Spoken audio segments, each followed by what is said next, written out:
மதியானம் லஞ்சுக்கு சின்ன வெங்காயம் வத்த குழம்பு. அது கடுகு, கருவேப்பிலை, பெருங்காயம், கடலப்பருப்பு, வெந்தயம் தாளித்து கொட்டிட்டு காஞ்ச மிளகா 2 போட்டு 4 போட்டு கருவேப்பிலை போட்டு வெங்காயத்தை வதக்கின்னு இருக்கேன்.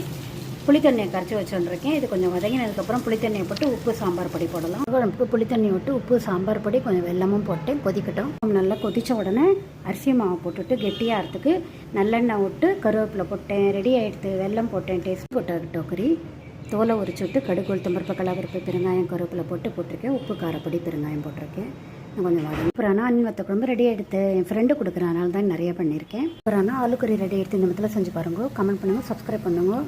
உப்புறானா ரசமும் ரெடி ஆகிடுத்து.